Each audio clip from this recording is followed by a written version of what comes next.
Hello, welcome to Asian American Life. I'm your host, Ernabel Demillo. In this edition, we take a look at the race for City Hall as Asian Americans run for the New York City Mayor's office and City Council seats. But first, here's a look at what's ahead. Who's leading in the polls? Minnie Rowe tracks the candidates in all 5 boroughs. Rainer Ramirez reports on Stop Anti-Asian Hate campaigns. Getting back on track, Susan Jun profiles the founders of Peloton. And I met up with Pulitzer Prize winning author Viet Thanh Nguyen, who talks about his new novel, The Committed. This and more on Asian American Life. I'm Minnie Rowe. After a turbulent year of enduring a pandemic and witnessing an epic rise in violent attacks against Asian Americans across the country, it appears to have galvanized an unprecedented number of Asian American Pacific Islanders to run for office in New York City, in every race from city council to the mayor. It's the dawn of a new era for Asian American Pacific Islander political hopefuls in New York City. A record number of AAPI have thrown their hat into the ring. 2 candidates, Art Chang and Andrew Yang, are running for mayor. 2 are running for city comptroller. And in the city council races across all 5 boroughs, 43 out of the 227 candidates, or 19%, are Asian American. You're seeing folks who are new to the system, if you were, to the political system, who have really been mobilized into activism. So they might be someone, I'm not going to name names, but who come from, business, right? Or come from another industry completely. Vivian Louie is the director of the Asian American Studies Program and Center at Hunter College and a professor of urban policy and planning. She says what we're seeing unfold in the political scene in New York City is of historic proportions. This is long overdue. We know from reports that were released in 2017 and thereabouts that if you're not at the table like that, just change is not going to happen. While there have always been AAPI candidates running for local office, what sets this election apart is the sheer number of AAPI candidates running against each other, and in districts with high concentration of Asian Americans. In District 20, which includes the heavily Asian populated area of Flushing, 7 out of the 8 candidates are Asian American. The same thing is happening in District 23, where 5 out of the 7 candidates are AAPI, and in District 25, where there are 4 Asian Americans out of 8 candidates. We have never questioned if there are multiple white candidates for the same seat. I don't think we should think about it as a divide and conquer in the sense of, dividing the vote. I think people should really reflect hard about what the issues are and where the candidates stand and who can do the best job of representing them. In the race for mayor, Andrew Yang has been jockeying for frontrunner position for months leading up to the primaries in June. If he wins the primary, he could be on track to become the first Asian American mayor in New York City history. But Louise says the explosion of AAPI candidates on the scene didn't just happen overnight. This is a moment that's been, I would say, 5 to 7 years in the making, as you've had kind of grassroots mobilization amongst Asian Americans in New York City in response to what they have seen as the invisibility of their group, that they haven't really been seen. They haven't really been heard. Equally as important to the equation is voter turnout. Erica Fu is an education organizer with Rank the Vote NYC and says the more voters turn out to support the AAPI candidates, the more it will inspire others to toss their hat into the ring when the time comes. Representation matters, and seeing someone who looks like you in that office will encourage and inspire other people to run for office too, because then it won't seem like it's something impossible to achieve. Voter education is particularly important this year because for the first time, New York City is rolling out ranked choice voting. Currently, 22 jurisdictions across 12 states use ranked choice voting, which means voters can rank their top 5 candidates in order of preference. Supporters of ranked choice voting say it levels the playing field and ensures the candidate with the broadest support wins. But critics say it's confusing for the voter and without enough education could disenfranchise those who are already at a disadvantage. A lot of voters need to know how this process works, and especially the New Yorkers who don't speak English, we need an extra push in getting minority outreach and ethnic outreach out there. Fu and Louis say this is a turning point for Asian Americans in New York City politics and brings the community one step closer to more representation by politicians who truly understand their needs. It is incumbent on us to really get out there and have our voices heard and be seen. So we need to vote and let the politicians and elected officials know that we matter and we have a really, strong voting bloc here. At the end of the day, that's what Asian Americans, voters, political, community leaders, community activists, that's what they're calling for. That's why they're saying this is their moment. Because they want people who are in office who represent them, who don't just come when the votes are going to be counted and say, hey, we need your votes, we need your fundraising. New York City's first Asian American councilperson was John Liu, who won his seat in 2001. He ran against 2 other Asian American candidates to represent District 20 in Queens. I'm Minnie Rowe for Asian American Life.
Since February 2020, Stop AAPI Hate has logged more than 3,800 incidents of hate against Asian Americans. But new data shows that number has actually doubled in the last year. One of Stop AAPI Hate's founders explains why this new data is just the tip of the iceberg. It's something that we've never seen before. The level, the palpable hate that's being directed towards our community. Cynthia Che is the co-executive director for Chinese for Affirmative Action and one of the co-founders of Stop AAPI Hate. Outside of law enforcement, StopAAPIHate.org has become the reporting center where Asian Americans across the United States can report incidents of hate in more than a dozen languages. But new data from March show the numbers have doubled, from 3,800 to more than 6,600 incidents of hate, and 65% of respondents were women. We saw that Asians were reporting that they were being verbally harassed, discriminated against, and in some cases experienced physical assaults. Can you explain why there's such a huge jump in numbers in just 1 month's time? One thing to keep in mind is that we still think, even though it's staggering, that this is a underreporting of what's actually happening to people in their daily lives for a variety of reasons. An overall distrust of law enforcement and government, and fears around getting entangled with those entities, and also this feeling of, well, what can be done about it? And secondly, sometimes people come onto our reporting center not necessarily in real time. So they will come onto our reporting center maybe months after they learned about our reporting center. I'm going to share something very personal with you. Last summer, I was just in front of my home and someone was honking, and I just kind of motioned to say, calm down. And then suddenly they said, go back to your country. And I was just stunned. Is that a reportable incident? Up until this point, there was no place to report these incidents, and what he said to you was despicable and unacceptable, but it's not a crime. Right. And yet your reaction speaks to the trauma, right? The trauma and the hurt and the pain that it causes. And when we surveyed our respondents about why they came onto our reporting center, because much of it is not reportable to the police. There is no role for the police. You can't police like cultural norms. So the number one reason why people came onto our site was to be part of a collective voice, to say, this happened to me too. Are you going to come onto our site, Rainer, and report? I will. Yeah, I'm going to report.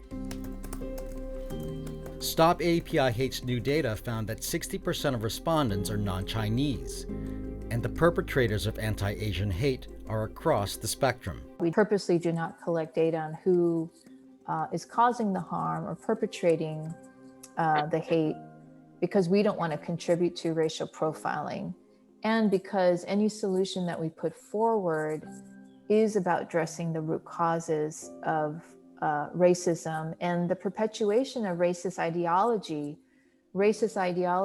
that we have of one another. Right now, we're in a period of racial reckoning, and that includes us. That includes addressing our own biases about other communities of color, about other groups. If you or someone you know experienced hate, you can report it at stopaapihate.org. For Asian American Life, I'm Rainer Ramirez.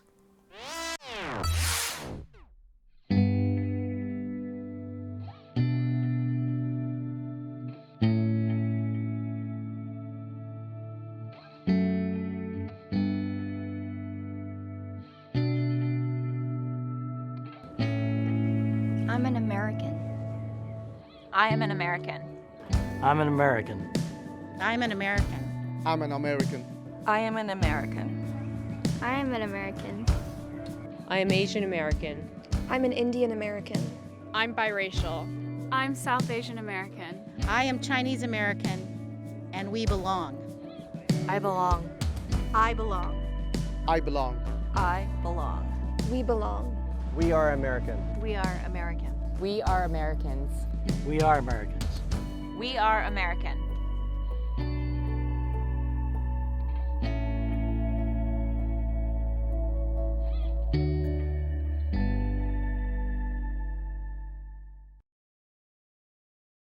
In the world of exercise, the name Peloton has soared to superstardom, with CEO, co-founder, and creator John Foley thrust into the spotlight. But Foley is just one of 5 co-founders of Peloton, 2 of them Asian American, both who bring their unique backgrounds and perspectives to an equally unique company. Maybe I run marathons, or a startup, or nothing at all. Maybe what I do doesn't matter. Maybe all that matters is what I do next. Peloton. Peloton has taken home fitness to a new level, racing onto the scene and into homes across the country. The enormously popular at-home exercise bike and fitness platform, which streams live and recorded classes, was co-founded by 5 entrepreneurs, 2 of them Asian Americans, Hisao Kushi and Yoni Feng, whose off-the-beaten-path careers ultimately landed them their dream jobs. A gold rush.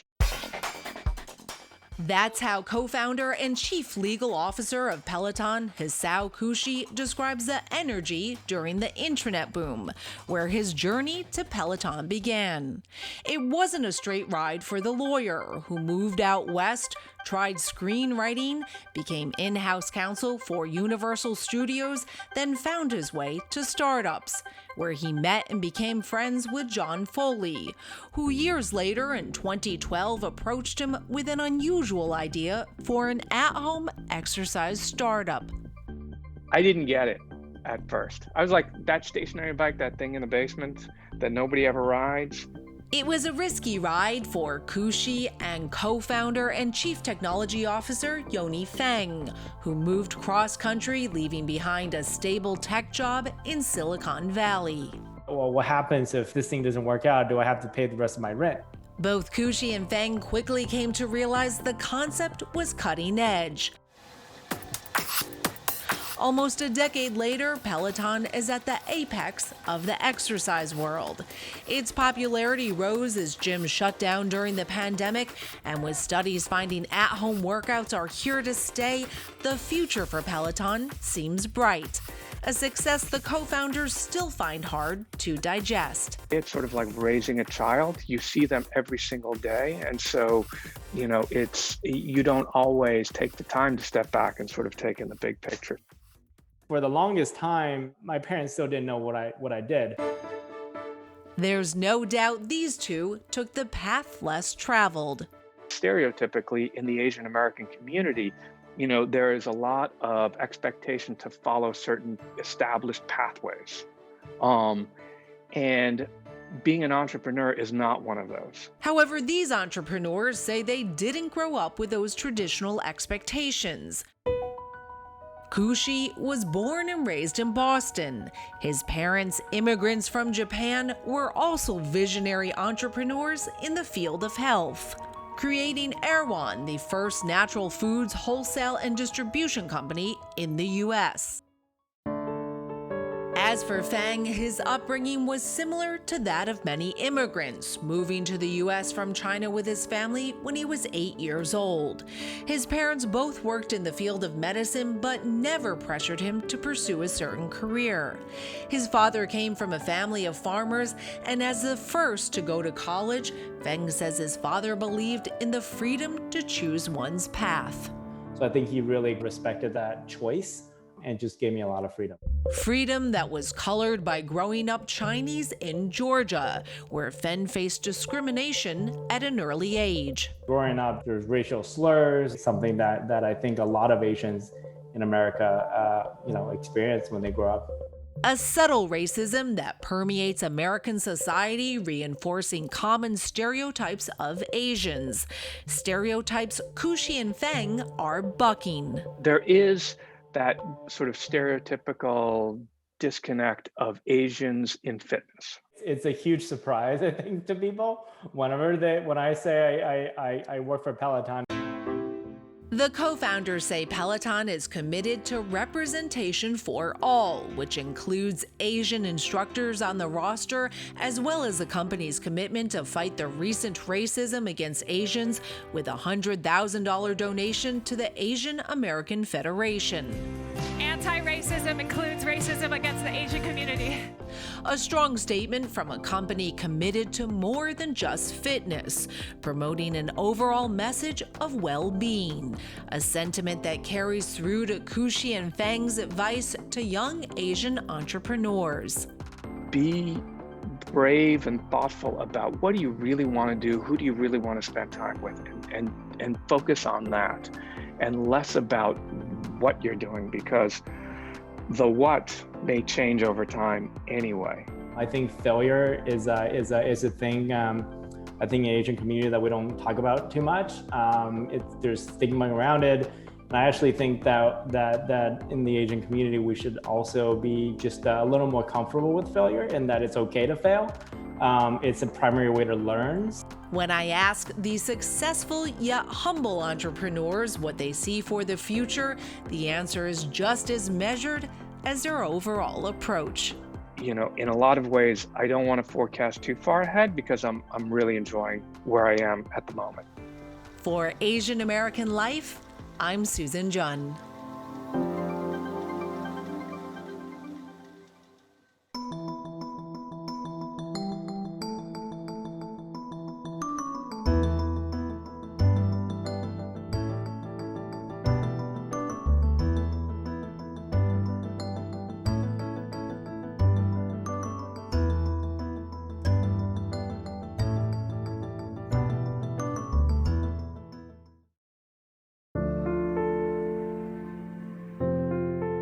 I'm a spy, a sleeper, a spook, a man of two faces.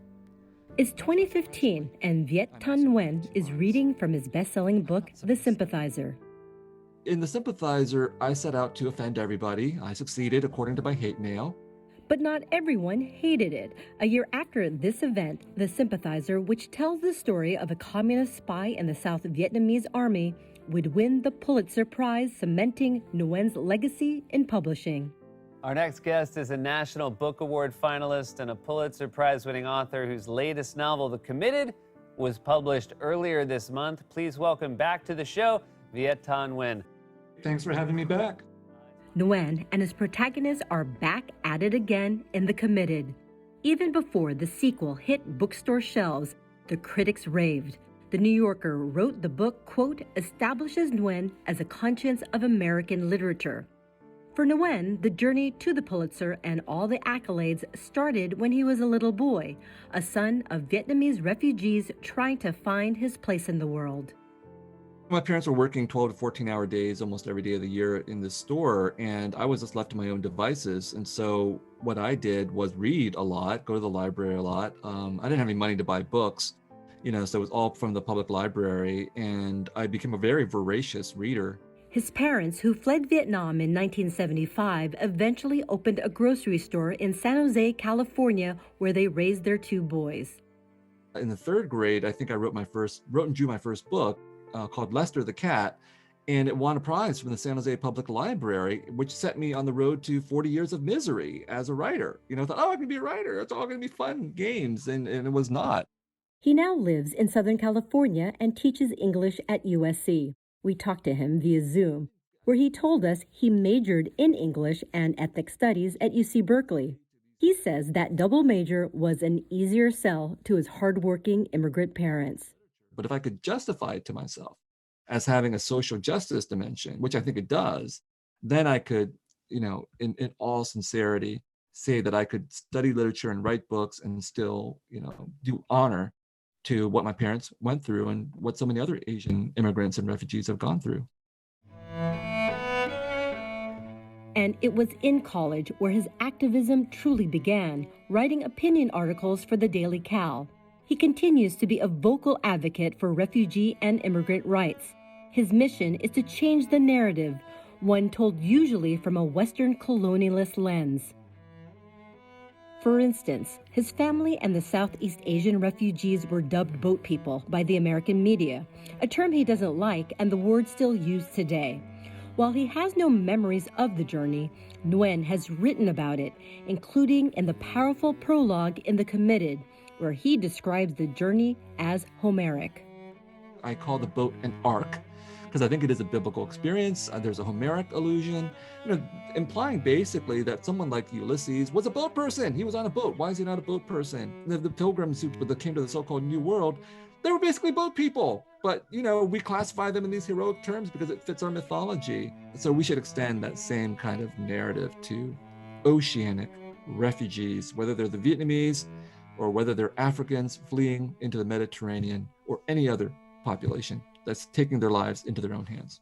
Nguyen, a man who uses words as a tool, knows the power of words. He prefers to be called a refugee and not an immigrant. I think people like me who are here are often immediately classified as immigrants. And yet my actual experience and that of my parents and all of these Vietnamese people was that we came as refugees. It's a very particular sort of historical, political experience and classification. And I needed to insist on that because I think it's a qualitatively different experience. Like immigrants want to come to the United States. Refugees just wanted to leave Vietnam and ended up in the United States. Nguyen's writing touches on multiple themes: war, race, culture. He is credited for giving a voice to the Vietnamese who lived through the war. But he does acknowledge that many in the community were critical of his first book because the main character is a communist spy. There's a long, deep history of anti-communism in the Vietnamese American community because of its origins. The overwhelming majority of Vietnamese Americans came as refugees from the war. That is, they lost to the communist side, or they're the descendants of refugees. And so I knew having grown up in the Vietnamese refugee community of San Jose, California, that with the sympathizer, I was going to risk alienating a considerable portion of the community. The Pulitzer Prize goes to The Sympathizer by Viet Thanh Nguyen. But he won the Pulitzer, and he jokes that all is forgiven. Nguyen not only won publishing's top prize, he is now the first Asian American to serve on the Pulitzer Committee's board. And The Sympathizer is now coming to a TV screen near you. Not bad for the little boy who spent his days getting lost in books at his local library, where today another little boy will find Nguyen's books on the shelves. I'm Ernabel Demillo for Asian American Life.